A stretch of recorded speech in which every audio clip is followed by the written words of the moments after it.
Hello! Welcome, folks. Welcome to the YouTube Live. Today is the inaugural installment of In the Trenches, where I hope to do a bunch more of these, where I interview some filmmakers and editors who are coming along, doing their thing, who are every day in the trenches editing. I love the interviews with really famous people, and any really famous people you want to come on, please. I have nothing against the famous editors, but I love to talk to the people who are in the trenches editing every day that most people don't even know about. So today is the first installment, and it's a twofer. It's really a threefer because we've got Kristin Tieche. She is an editor and a filmmaker, so she is like two people in one. And we also have her editor for the feature doc, The Invisible Mammal, which we will be talking about today. And her editor, Heidi Zimmerman, will be on, and we'll be talking to the two of them together. So let's get right to it. First, I want to show you guys a little bit of their trailer, or it's more of like a teaser, if you will, and I think you might. So let's take a look at that, and then I'll bring Heidi and Kristin on. And thank you for joining. If you got any comments, feel free to leave them for us. Go ahead and make any comments, any questions you have. We'll address those live if you'd like.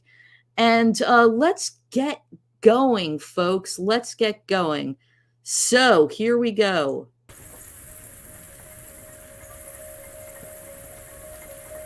Well, that is a winged creature. I see him as like a mix of like some sort of bug and then a big flying bird, then maybe like tiny dragon. When you get to know bats and you get to spend time with this really fascinating group of organisms, you quickly fall in love. And bats do all sorts of interesting things, from having unique sensory modalities of using echolocation, being the only mammals that can fly. What they do is so positive. It helps people and helps the environment. I just think they're beautiful and misunderstood. They're awe-inspiring for these little mammals.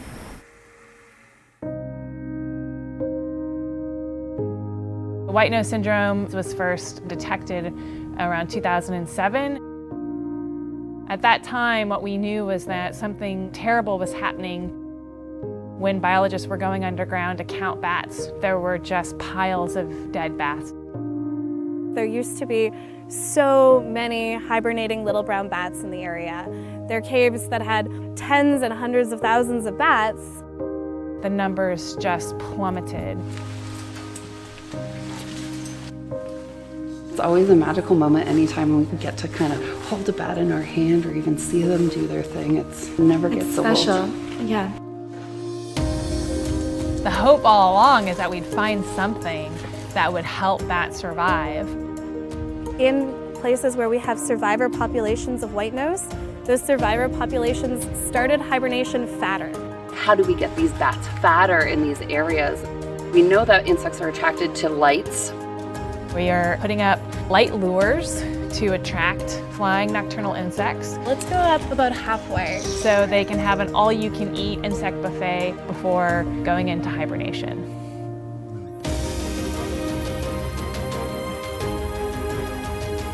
It's so rewarding to be part of looking for a solution. Seeing these bats that are persisting or surviving does give us some hope. The bats that are left really need as much help and support as they can get. As humans, there's an imperative for us to try to help those other species on the planet. It's just amazing to see what God has created.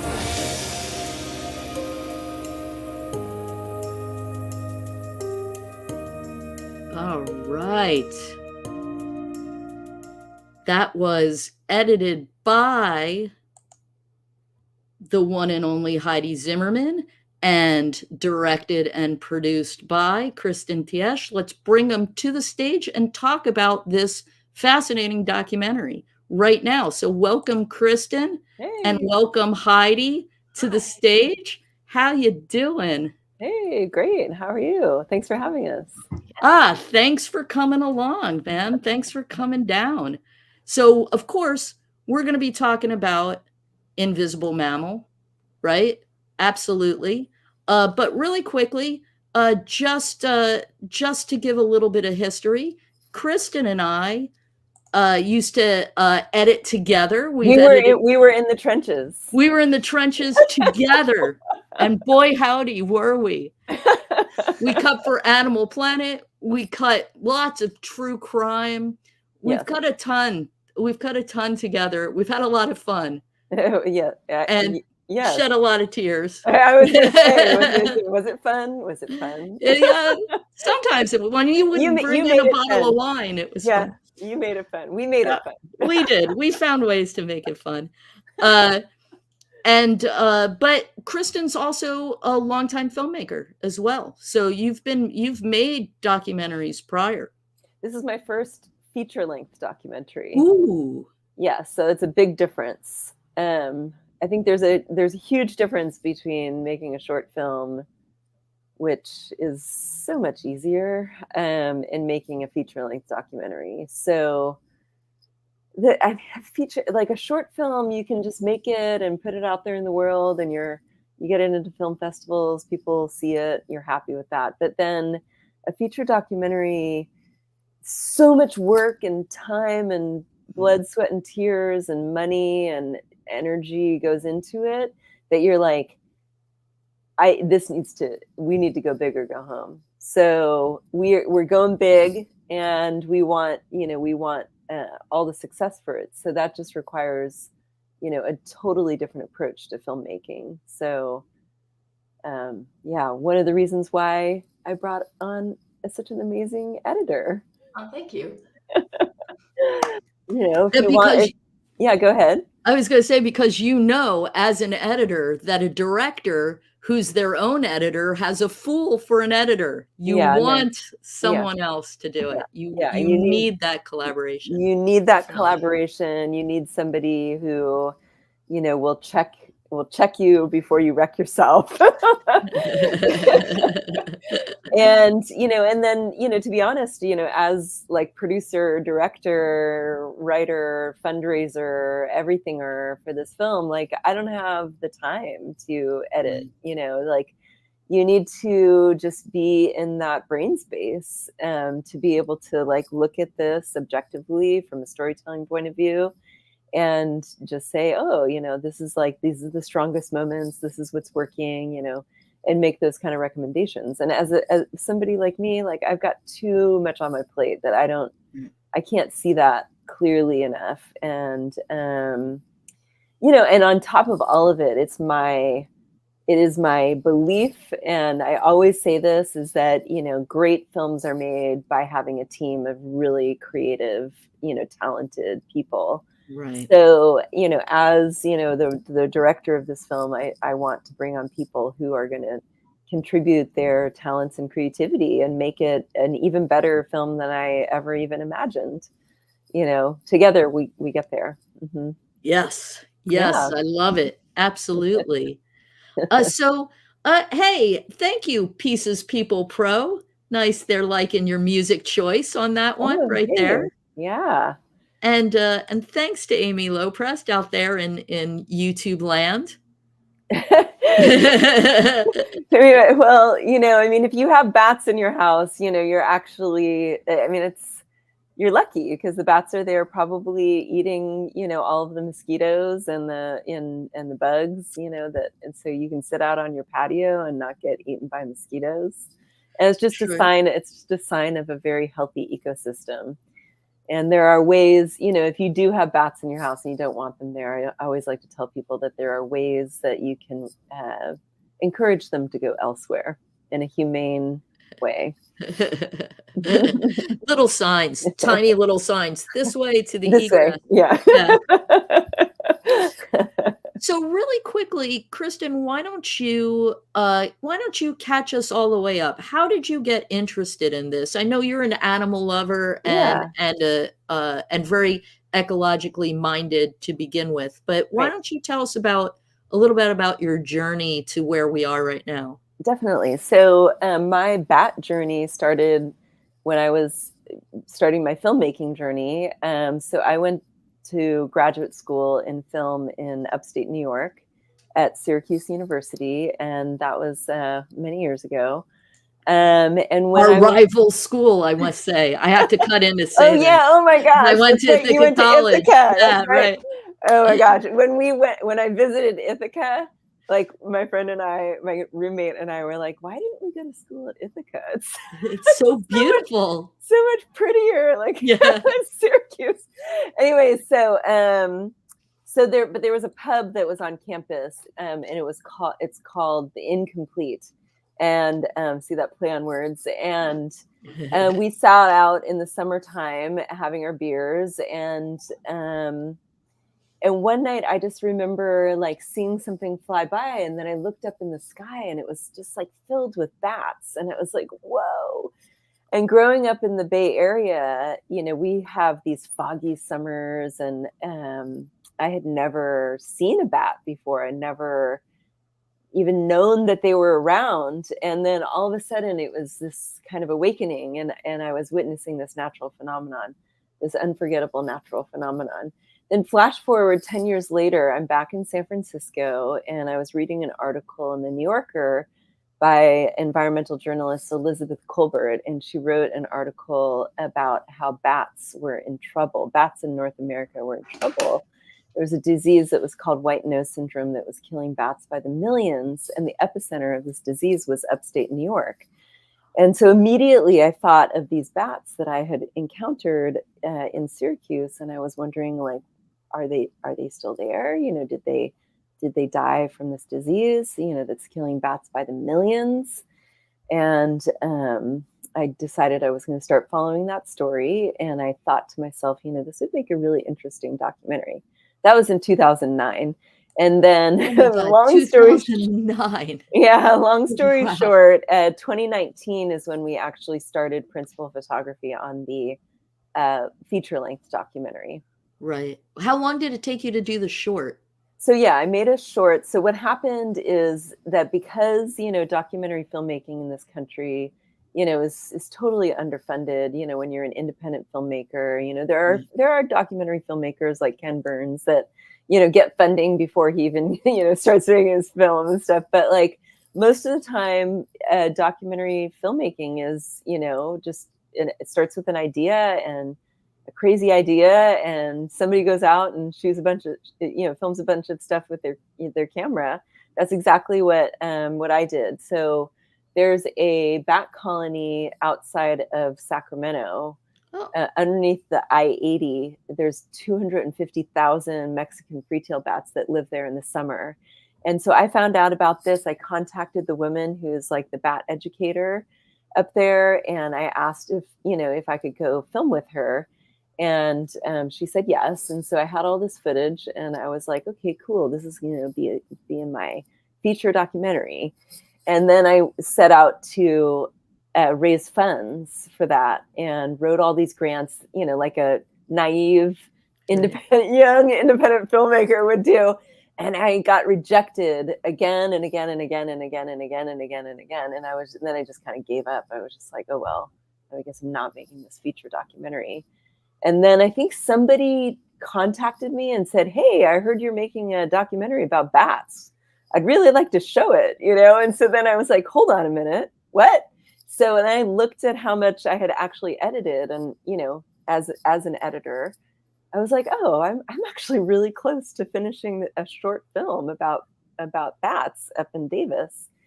And so I finished a short film in 2016. It world premiered in Toronto it's not Toronto TIFF. It was a Planet in Focus, which is Canada's like #1 environmental film festival. And that was an amazing experience, to be there and have a world premiere there. And then it kind of toured around a bunch of different film festivals, won some awards. And every single time I went, to a festival, and I showed this film in front of audiences, someone in the audience would come up, just like that one woman commented here. Someone would come up to me after the screening and say, before I saw your film, I was really afraid of bats, or I hated bats. And now that I see your film, I want to go see a bat flight, and I want to know how I can help bats, And I was like, wow, that's really good feedback. This film is actually changing people's hearts and transforming minds, which is, what we want to do as storytellers. Yeah.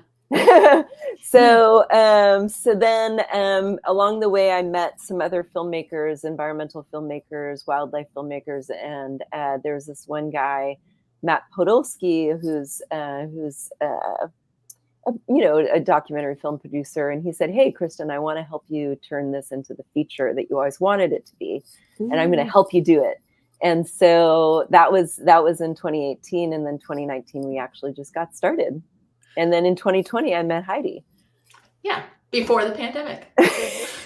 So how did you guys meet? How did you get this crackerjack editor onto your project? So I was at the Wild and Scenic Film Festival in Nevada City in January. I think it's January or February of 2020.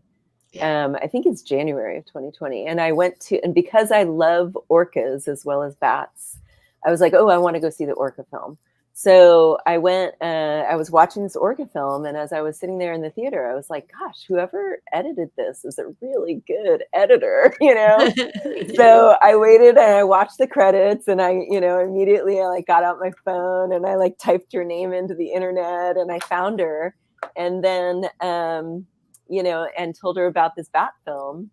And that's how it happened. And the rest is history. What did you think, Heidi? Yeah, when she I thought, wow, you. I can't believe I got somebody reached out over LinkedIn. And it's not scam, But I was like, this sounds interesting. I don't know anything about bats. I never really loved bats or liked bats or had a knowledge, but I often walk into some films without having a topic. And I thought, oh, how fascinating. An editor is going to direct something. I really want to be on board for that, because I usually work with a lot of first-time directors who don't have an editing background. So, I was like, this is a good conversation to have. So she's like, can you cut a teaser? Then can we flesh out some scenes? And we just, kept collaborating from there.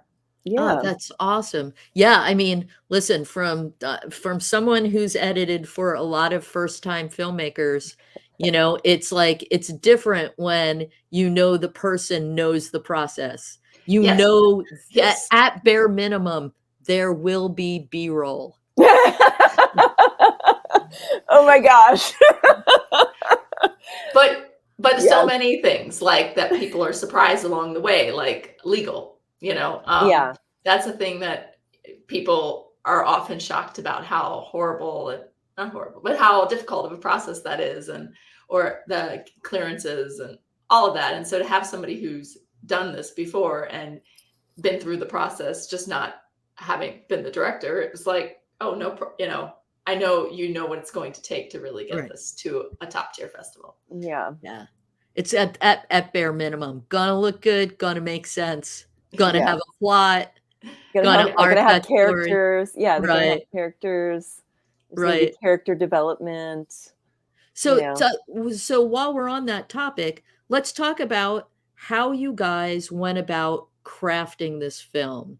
Yeah. So super quickly, Kristin, I do want to touch on how you guys filmed the bats, like the process of filming the bats, but then more interested, obviously, because I'm an editor, I'm very interested in both of your process in collaboration in crafting the story and arcing the story. Okay, so let's cover the filmmaking first. Okay, right. So because I'm not a cinematographer, I'm a girl with a camera. I do market. There you go. There's the girl with the camera right there. I have that picture. Yeah, some cinematographer looks at that and just like, oh my God, she's doing it all wrong. But I do know like a thing or two, and then just enough to kind of like help me go out in the field when we have zero funding and I'm the only person who can do it. So, but I when I did start, working on the film in 2019, there was a scientist who I wanted to follow, because she had this work, and you saw it in the teaser. It's called Operation Fat Bat, that they were gonna use this as a pilot project to see, if they could help the remaining bats, the remaining populations of little brown bats survive the effects of white nose syndrome. And so I said, oh, that sounds like a really interesting story arc and character. And so when I interviewed her, the first interview that I did with her, she said, hey, I know this guy in Texas who is a bat cinematographer. And she's like, he specializes in bat cinematography. And, do you want me to put you in touch with him? And I said, that's exactly who I want to be in touch with. So when we went to Texas, we hired this guy. His name's Skip Hobby, and he literally specializes in bat cinematography. Because he lives in Austin, and so he films the Congress Avenue Bridge several times a year, and then Bracken Cave, which you saw in the teaser, which was the beautiful slow-mo high frame rate footage of the bats emerging from the cave. So that was the footage from Skip Hobby, and beautiful. He's just so talented, at what he does.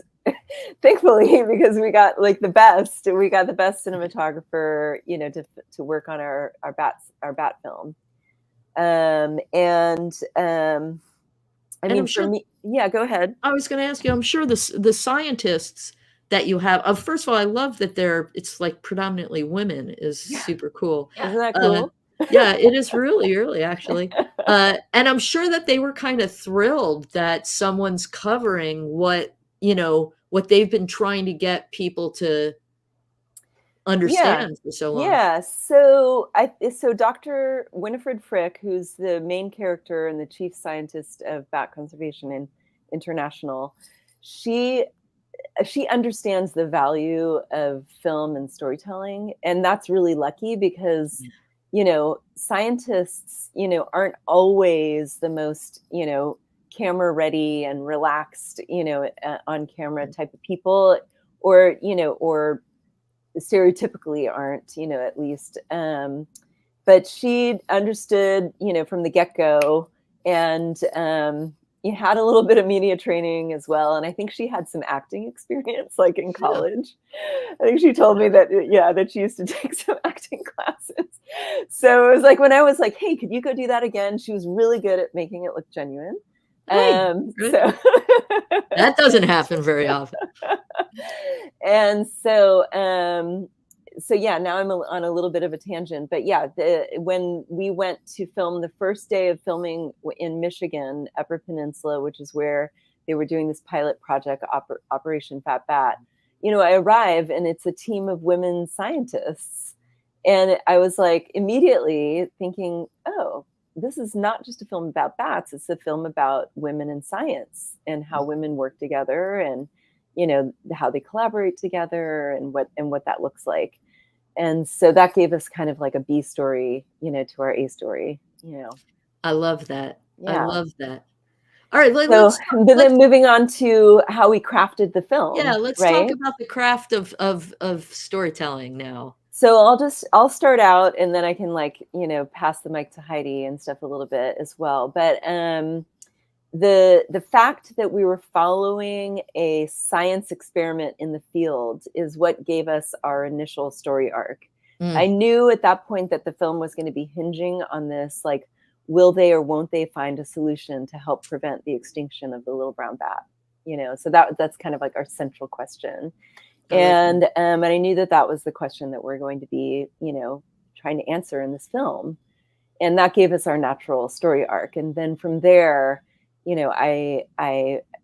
had to just spend the time, filming the experiment over the course of a few years, with the interruption of COVID as well, which gave us, kind of a turning point and a a midpoint, in our film, like all of a sudden everything changed. Is this monkey wrench, in our story, a new unexpected obstacle, because, of course, like people blamed bats worldwide for, a global pandemic. That's right. Yeah. So we had to pivot a little bit, with our storytelling. So anyway, that's how I initially came up with, our story arc, and it also gave us kind of like, well, we know when this film is going to end as well. So then I came up with this list of like, Act 1 and the scenes that would go in Act 1, and Act 2 and the scenes that were going to go in Act 2, and Act 3 and the scenes that were going to go in Act 3. And that's what we've been working with, right? That's right. Yeah, that's right.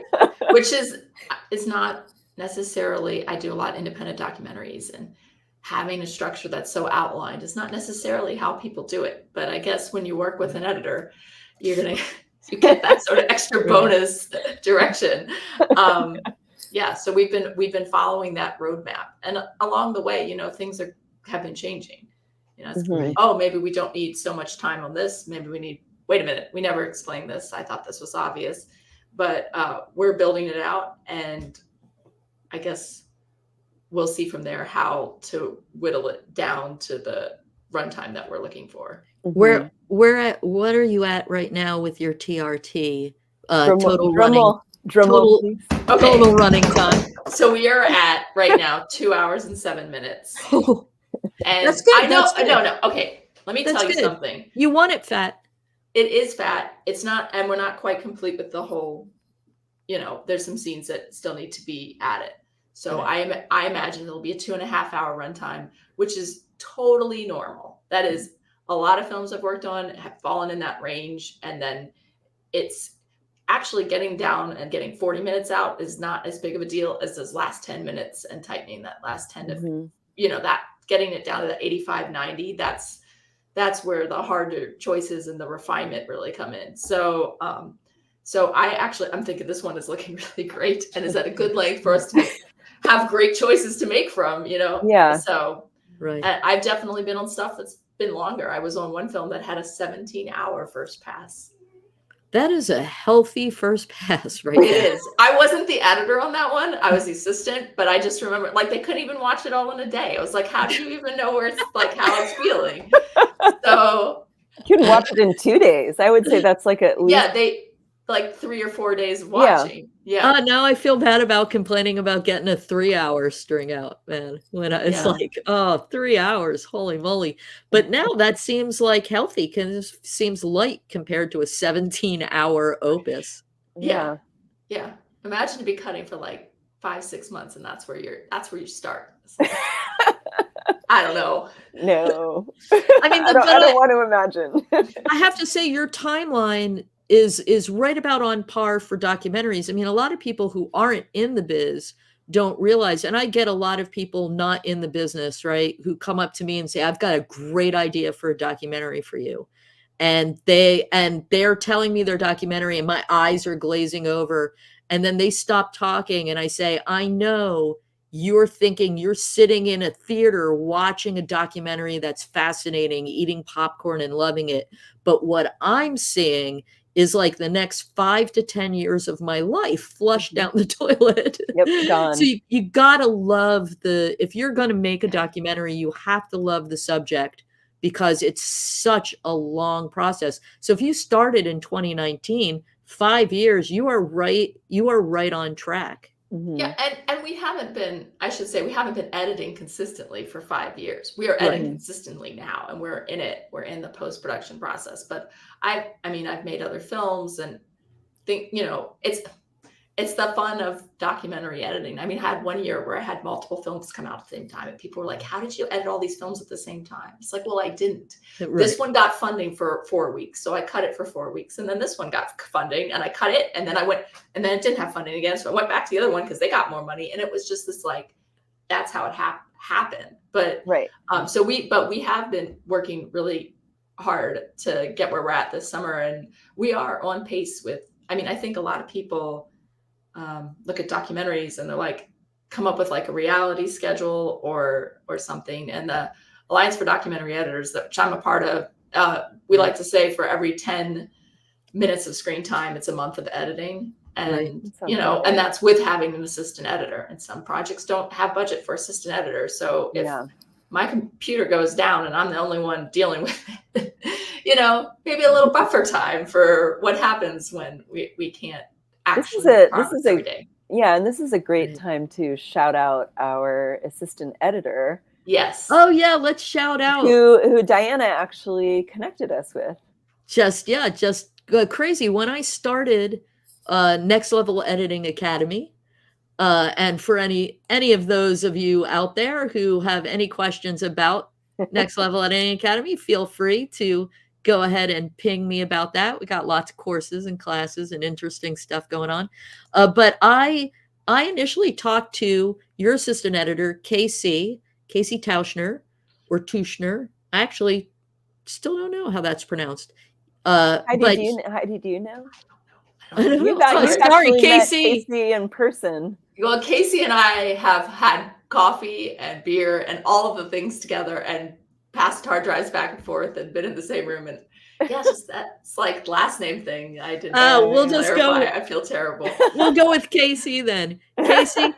I started talking to a lot of assistant editors because I have a whole program, a mentorship program for assistant editors, and I was talking to a lot of them, just getting feedback on where their pain points were. Because I haven't been an assistant editor since the 1900s, so. And KC was one I posted in the Alliance of Documentary Editors, and which, a shout out to the ADE, because what a tremendous group that is. And if you are an editor out there in YouTube land and you love editing documentaries, you got to get hooked up with the Alliance of Documentary Editors. I should have a banner with their but you can just type that into the Googles. Mm-hmm. But yeah, and he came and we talked for a while, and I was like, this is one smart person. This is of someone who's not going to be an AE for very long, because just so on the ball and so obviously talented. Mm-hmm. And then it just so happened that Kristin pinged me, do you know any assistant editors? Yeah, like I got to. Especially, because at that time he lived in Portland. Yeah, exactly. So now he's down in LA. Heidi lives in Portland, and not But so let's talk a little bit about how amazing Casey has been, because like I need help and Heidi needs help, and now we're all working remotely. I mean, we always were all working remotely, except Casey used to be in the same city as Heidi. But now Casey's down in LA and I'm in San Francisco. Heidi's in Portland. So so Casey set us up in Premiere Productions, and with LucidLink. So we've got our project on LucidLink, and then we're all able to. We each have a set of drives that are cloned, basically, and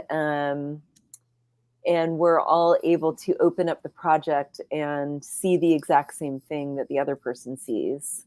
Right. And so this is, me giving props to KC for helping us do that, because, it's been more or less seamless, right? Yeah. We've been running the media locally, most of the media, like principal photography, all the shoots, but then things like sound effects or archival footage that's smaller, we put that on LucidLink, so it's not a matter, if you're I need a music track for today, like how do I make sure everybody there's a whole file system set up, so it's very easy to put it in and then everybody relinks. So it's because again, with the documentary, with assistant editors, they're not coming in every day, and they might also be working, I mean, even on like better funded, like they're also maybe working, this might be their second job, they might be working at night, so you're not always able to talk, and to have a system and a workflow set up where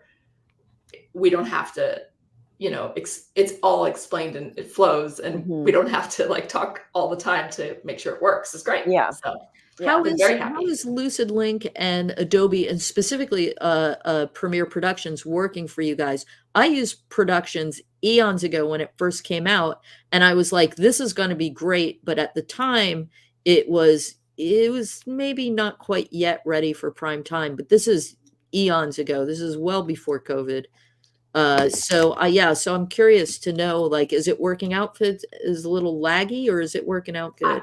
I don't think it's laggy. I think it's working out great. But I don't know. Well, I mean, I don't know how to test. We haven't had any major problems. This is my third job on Productions. Oh, great. That I've worked with people remotely using Lucid Link as the, actually one I use Dropbox. I would not recommend.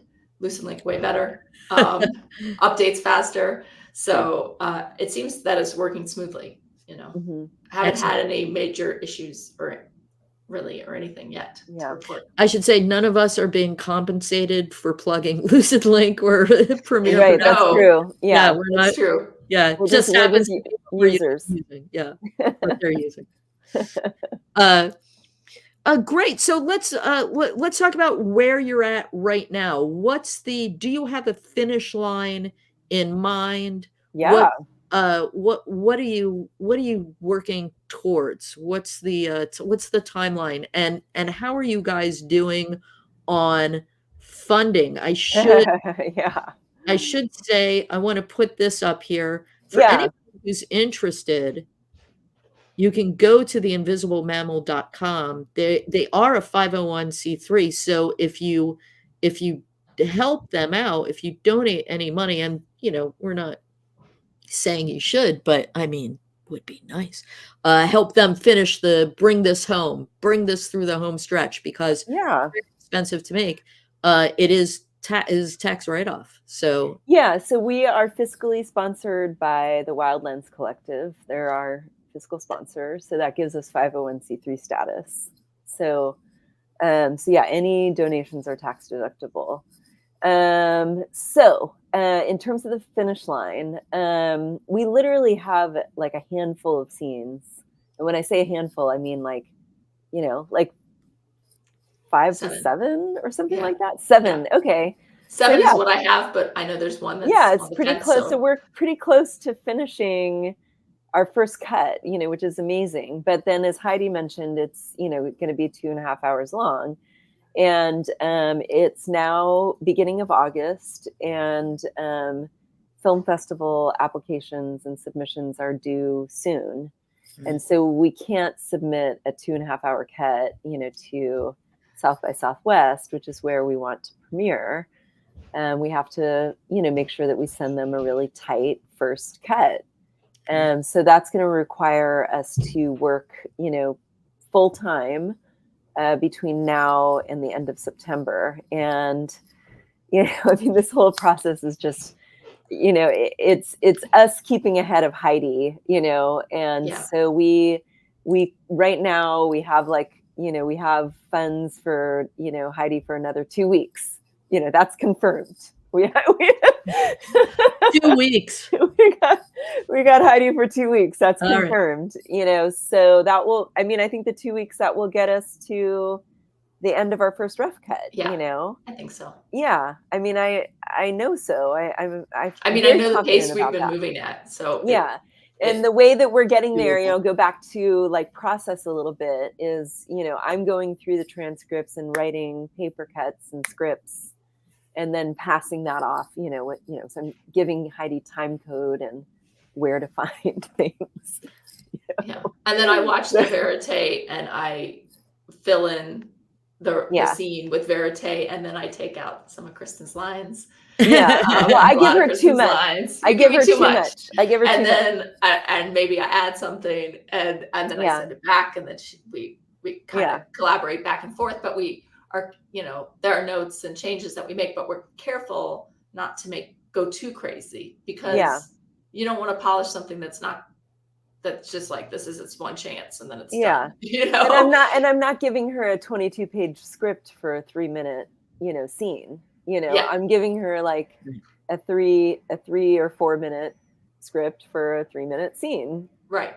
Pretty much. Like I'm not playing that game. So that's something that I've had to struggle with. And I'm like, I'm not going to do this to Heidi. Like, so. On behalf of all editors, I thank you for your service. You're welcome. I've been there. I've been in the trenches. No, so I'm sure. like, I'm not doing that to somebody. So, anyway, then that also, the fundraising piece goes along with that. Like I also have to stay ahead of the game with Heidi. So what we're doing is we're doing these events to kind of reach out to our community and to get people involved in the film. So when I say involved in the film, that sometimes that means like, oh, make a donation. And sometimes that means like, hey, I know somebody that you need to talk to, like you absolutely need to talk to this person. I'm going to connect you with them. And, we've had people as a result of, reaching out to our community, join our team as executive producers who've then been able to bring in more funding to the film, and keeping Heidi employed and keeping Casey employed. So, and keeping us on track, like, more than anyone, I want to see this film finished this year. I like more than anyone involved in this film. I want to see it finish this film and it finish this year and into festivals, at the beginning of 2025. So, we're doing these events. Some of them are online and some of them are in person in the San Francisco Bay Area. So this one that you have pulled up is on Monday, August 12th. And, because I love bats so much and I also love bicycles, I do these events called Bats and Bikes. And this one also involves beer. Because who doesn't love bats, bikes, and beers? And I love alliteration as well. So we go out on bicycles, and I have a bat detector that plugs into my phone, and we look for. There we go. So we look for bats in Golden Gate Park or other places in San Francisco where I know that I've seen bats before and detected different species of bats. And so this is just like a fun way, for people to learn more about the film and, discover how cool bats are, because it really is magical when you see them, because a lot of people don't even know that they're there. Like I said, I lived my whole life, not really knowing that there were bats all around me. And that one woman who lives near Sacramento, who made a comment here, said she grew up in Sacramento and never knew that there was a colony of 250,000 bats that lived under I-80.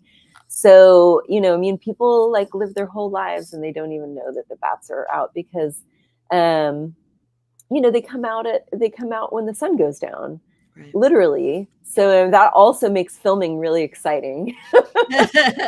During the filming of The Invisible Mammal, like I used to just, there's a quote from, The Lost Boys, the vampire film. It's like, sleep all day, party all night, being a vampire is fun. I would say like sleep all day, party all night, or film all night, being a bat filmmaker is fun. So, so the Bats and Bikes, which is on August 12th, Monday, August 12th, we'll start at Richmond Republic. Which is in the Richmond district. I'll show a couple clips from the film, and then we'll do a little a bat chat. And then we're going to ride bikes over to Mountain Lake. And there's like a really great place where you can see and detect bats there. And then on August 28th, we're doing a benefit at Ocean Plant, which is also called Andytown. And that's the new Andytown that's on the Great Highway in the across from the Safeway in the Richmond district. And there's going to be live music. A friend of mine is going to get his band together. He's got his band together. He's been sending me like samples. They're playing some witchy music. So everybody's going to it's going to be fun. And we'll have some wine and cheese and live music. And you'll get to see some clips. There's no bat detecting or bike riding at that one. That'll just be more like relaxed to some music and have your little, your wine and cheese. But yeah, if you want to come to those, we just say donations of any amount. So we take donations of any amount. That way, people who are just bat supporters, but maybe not, hugely wealthy, just want to donate a few dollars. We love you. Come on and join us. But then there are people who, have the means and they, want to donate more. So we just sort of leave it open to whatever you feel like donating. And then that helps us keep Heidi and Casey employed. And so we're hoping by the end of August that we'll be able to hire, Heidi for another couple weeks. And then we haven't created the Eventbrite for this yet, but we do. Our next big event is going to be, and all of the events are going to be listed on theinvisiblemammal.com. Our next big event is going to be at the Lark Theater in Larkspur in Marin County. And that's going to be on October 1st. And I think it seats like 200 people. So we're really going to hope to pack the house there. That will be a huge benefit event. And then hopefully at that point, we'll just be like, hey, yeah, we've already applied to South by Southwest. Right on. So, but as you know, post-production is like sound design and color correction and music composing and on and on. It doesn't have it graphics. Endless, and no duh, we need graphics. Yeah, absolutely. I love that. That's a throwback. That I know. That's if you're an editor and you know that reference, you're an editor who knows that reference. And no duh, we need graphics. Rough cut lady. Look it up. You can YouTube it. Just when you're done here. I have it saved in my email, my old email from way ago. And I would play it just for comfort. Sometimes. I have it bookmarked, man. I have it bookmarked because anytime I'm like, got it. Every now and again, you gotta trot out the rough cut lady.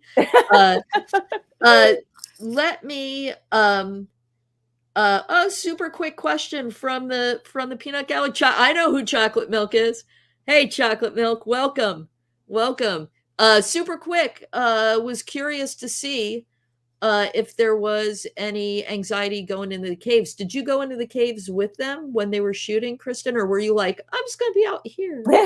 So I went into the mines for this shoot for The Invisible Mammal, but I've been in caves before, like bat caves. I've crawled through, tiny crevices. And so I personally do not have any claustrophobia or anxiety about that. To me, it's super cool. Like, I am a cave woman, I think. So there's actually even a line in the film that we included. Dr. Kristin Jonassen, who's one of the younger scientists, she also, because I think you guys saw the scenes of her crawling through these tiny crevices. Those were caves in the Texas Panhandle. I love that graphic, the bats and the bikes and the beers. And is that a German person? Is that it looks like a Sherlock Holmes kind of thing. It's okay. Oh yeah, detecting. Yeah. I was like, is it somebody wearing lederhosen? I went into a cave in Panama once where there was like water. So it was a cave that had like had large amounts of water in it, and you actually had to like put your head all the way under water to go from one cavern into the next. Ooh. And I say this with a smile because I was just like, this is so cool. And yeah. And then I went caving in Brazil where it was like pitch dark. Sometimes there was just absolutely zero light. And, and I just love that. It's just complete and total blackout. And then you're underground, at that point, you're just totally underground. And it's silent, under there. It's just this different feeling. Heidi and I are both I'm so glad we're in our little edit suites. So for me, seeing some of those, you're in your own little bat cave. Yeah, you're in your own little bat cave, your bat editing cave. But it's that cave footage and stuff that, I don't want to do it, but I think it's great at what it's like. One of the things I love about the film is seeing these women go into the caves and they're doing science and they're jerry rigging stuff to like get up these bat lights. It's just like makes science look so active and visually interesting, as opposed to, you know, just like a lab sitting typing out a computer or pouring beakers, Right. you know, or like any of the stock footage you see for science. If you were to go on Pond 5, it really shows what science really looks like. If you're doing conservation science, or that's conservation. Yeah, and the line from the film that I meant to say is that she even says, she's like, "Oh, I'm glad I'm not claustrophobic. You know, I'm glad I'm not one of those people." You know, right. So she's like, "I just felt really cozy," and I was like, "Yeah, that's one way of looking at it." I mean, cozy. Yeah, I don't know if I felt cozy, but I feel like when I'm in the cave, I feel just like this is just so cool. Like there's so many places on Earth that like we can experience. You know, and one way to do it is through showing it, you know, cinematically. So, you know, and this is what's so great about filmmaking is that like you can hire people who like Skip, you know, who has all this experience going into bat caves, and he's just like, "Oh yeah, I got this. I'm going to bring like all this equipment with me and crawl through, you know, and get the shots, you know." It's amazing. You know, and then we get to show it to you, all of you. Yeah. And I cannot wait to see the whole thing. It looked fantastic. If you came in and you missed the beginning of it, go back when we're done. This same link will lead you right back to the replay of this. Go back and watch the teaser that Heidi cut, and it just is. That's some amazing footage. And that was footage that we filmed in 2019. So that was just at the very beginning of so we filmed a little bit in 2020, just very little because of COVID.